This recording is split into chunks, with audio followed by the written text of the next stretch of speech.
अस्सलाम वालेकुम। मेरा नाम डॉक्टर जाहिद शहजाद है।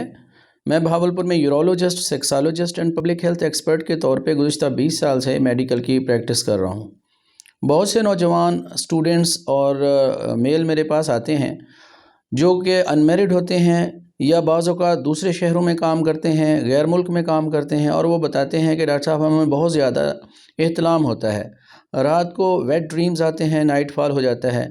तो एक महीने में कितनी दफ़ा ये नाइट फॉल हो तो सेहत है और बीमारी नहीं है, कमज़ोरी नहीं होती है, इससे वो बहुत ज़्यादा परेशान होते हैं और उस वजह से उनकी प्रोडक्टिविटी, उनकी जो डेली लाइफ है वो परेशानी का शिकार हो जाती है।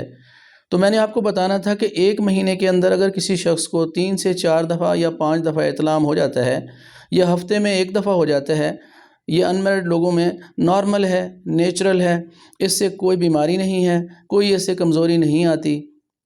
अगर एक महीने में 4 से ज़्यादा दफ़ा हो रहा है, 8, 10 दफ़ा, 12 दफ़ा हो रहा है, तो फिर सेक्स हार्मोन के टेस्ट होते हैं, पर्सन की हम एवेल्यूएशंस करते हैं, उनकी हिस्ट्री लेते हैं, उनके कुछ टेस्ट कराते हैं, उसके अकॉर्डिंगली उसको फिर ट्रीटमेंट देते हैं। तो ये आपको बताना था कि एक महीने में 4 से 5 दफ़ा अगर किसी को नाइट फॉल हो रहा है या वेट ड्रीम्स होते हैं या इहतिलाम होता है, तो इससे कोई नुकसान नहीं होता और ये नॉर्मल है और इससे परेशान नहीं होना चाहिए। अगर इससे ज़्यादा मिक़दार में हो रहा है तो फिर हमारे पास तशरीफ़ लाएँ, हम उनको चेक करेंगे, इवैल्यूएट करेंगे और इस बारे में उनको ट्रीटमेंट देंगे। Thank you very much.